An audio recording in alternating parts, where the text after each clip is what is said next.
Ugali nga ba itong maituturing nating mga Pilipino? O ito ay impluwensya ng ating kaisipang makakolonyal? Ngayong araw, talakayin natin ang mga ugali ng Pilipino sa ibang bansa. Ako si Vince Picundo at ito ang Pinoy in England.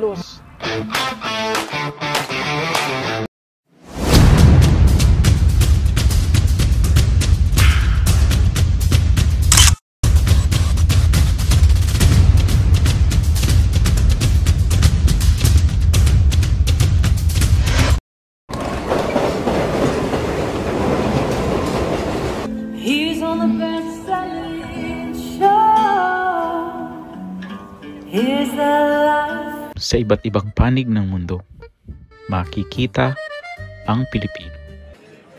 Masipag, magalang, at higit sa lahat, disiplinado. Siguro we respect the country. Yung ayaw nating mahuli ng mga dayuhan na mag-bend ng rules nila kasi takot tayong makulong or something. Hindi katulad sa Pilipinas na parang you feel at home, parang lahat ng tao almost kakilala mo. So, hindi naman, halimbawa sa barangay nyo, parang feeling entitled ka na kasi parang doon na yung kilalakihan mo. So, parang ganun. Parang feel at home ka sa Pilipinas, tulad sa ibang bansa na you still, mas protected ka sa Pilipinas. Pag sa ibang bansa, hindi mo alam kung ano pwede mangyari sa'yo. Pwede kang makulong habang buhay or something.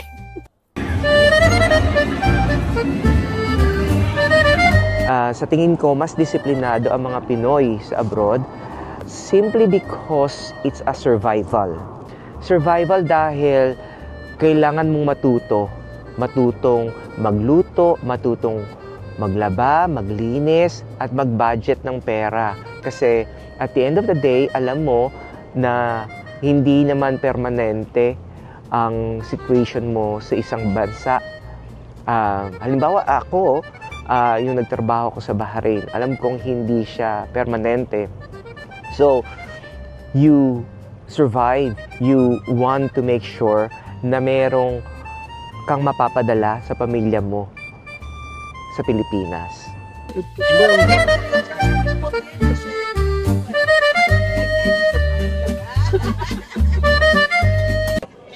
Marami ding mga workplace na maraming mga nagtatrabaho na Pilipino kasi nga maganda yung mga work ethics natin.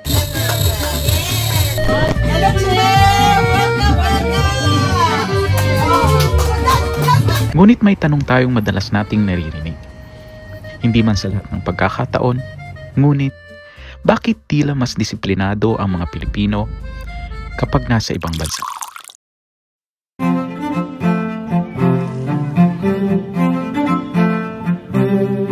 Sa maraming bansa, mahigpit ang pagpapatupad ng batas. Mula sa simpleng jaywalking hanggang sa tamang pagtatapon ng basura, lahat ay sinusunod. Sumusunod yung mga tao sa mga patakaran ng local government or ng local council, kung tawagin.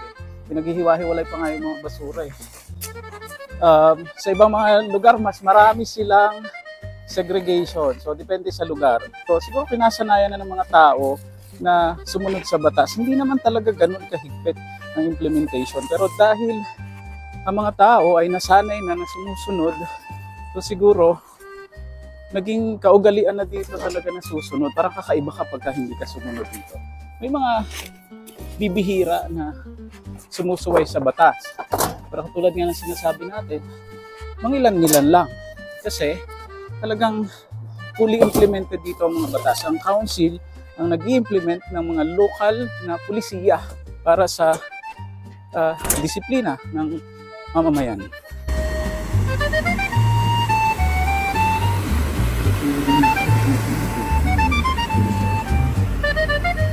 Ayon sa pinakakahuling komprehensibong tala ng pamahalaan, may humigit kumulang daw na 10.2 million noong 2013 ang mga Pilipinong naninirahan sa ibang bayan. Hindi pa kasama dyan yung mga kababayan natin na nasa laot o nasa mga pantalan, yung mga seaman o mga seafarers. Dahil sa ibang bansa, ang batas ay mahigpit at ang pagpapatupad nito ay strikto. Tayo mga Pilipino ay sumusunod lang bilang isang dayuhan sa isang bansa wala tayong choice kundi sumunod sa kanilang batas. Ang sistema ay malinaw at ang kaparusahan mabilis at pantay. Talakayin natin yung napapanahong topic, yung hamon ng pagkakawatak-watak o pagkakahati ng opinyon ng mga Pilipino sa ibayong dagat man o sa Pilipinas. Pero tingnan natin yung punto de vista ng mga Pilipino overseas. Pilipinas always example like sa Pilipinas, 'di ba ngayon? Bumalik na naman pag sa traffic. May under the table na naman. Pwede mo yung traffic police. Bumalik na yan. Naano ko talaga. Ay dito, Oo. walang ganun. Dito, walang ganun dito. Penalty. Wala kang makikita. Straight away camera. Oo. Straight away to your door, di ba? Kaya yan ang kakaibahan. Kasi dito is more, dito, tawag dito, advanced. Kaya, di ba, kailangan talaga sa atin sa Pilipinas is talaga yung strong na presidente. Yung talagang may takot ba? May takot at may respeto. Alam mo, mga Pilipino, hindi mga bubo sa totoo. Di ba, kahit ay kunting galalong, kunting machismis na. Pero kung diba? iisipin mo, hindi naman kamahina bakal ang pinapairal dito. Di ba? Kaso dito, very transparent. Yung pinagdedebatihan sa parliament or yung lahat ng mga isa sa batas, siguro mas open-minded. So, kaya, it's obvious na talaga magkawatak-watak talaga. Still, vote wisely. Para sa karamihan ng overseas Filipino workers or overseas Filipinos, ang buhay sa abroad ay hindi biro. Dito, bawat pagkakamali ay may katumbas na panganib. Panganib na mawalan ng trabaho. Kasi many countries such as UK, mas efficient yung legal system nila. Yung rules nila, consistent nilang na-enforce and mabilis silang mag-take ng action. So yung mga Pilipino, and also yung mga consequences din kasi dito, madami din mga serious consequences na pwede mong harapin. So as Filipino na may pinoprotektahan kang work, and yung working visa mo or yung visa mo, ayaw mo ma-jeopardize yun. So parang, you really just have to follow the rules and regulations. Hindi pwedeng maging ignorante, hindi pwedeng maging tanga-tangahan, hindi pwedeng hindi mo alam yung rules and regulations. Kasi kahit hindi mo alam, kailangan mo pa rin harapin yung consequences regardless kung alam mo hindi. So parang wala kang lusot, hindi ka guys sa Pinas na madaming palusot. So dito hindi ka makakalusot. So parang harapin mo yung consequences mo. And it could be sometimes serious, yung maapektuhan yung work mo, yung working visa mo, and we don't want that to happen.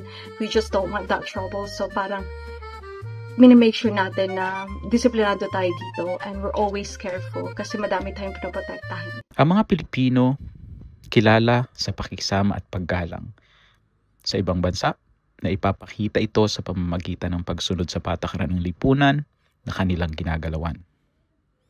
Ang disiplina ay hindi lamang tungkol sa takot sa batas. Isa rin itong respeto. Respeto sa ibang tao, sa bagong tahanan, at sa sariling dignidad. Kaya sa darating na halalan, alamin mo kung sinong dapat iboto. Hindi yung panay ka lang, panay daan ka lang sa mga budots-budots. Yung noon. Tanggap ng pera, iboto ang tama. Ang Pilipino ay may kakayahang maging disiplinado. Napatunayan na natin ito sa ibayong dagat. Ngunit ang tunay na hamon ay ang gawin ito sa sarili nating bayan. Dahil ang disiplina ay hindi lang dapat ini-import. Ito ay dapat itanim, ituro at isabuhay saan mang dako ng mundo. Disiplina, simulan sa sarili, sa bayan. Bandang huli, sana ay dumating tayo sa pagkakataong ganito rin ang ating pananaw sa Pilipinas. Hindi dahil sa takot sa batas, kundi sa pagnanais na mapaganda ang ating lipunan. At ang imaheng ito ay manatili sa Pilipinas man o kahit sa ang dako ng mundo. Ako, si Vince Picundo. Maraming salamat.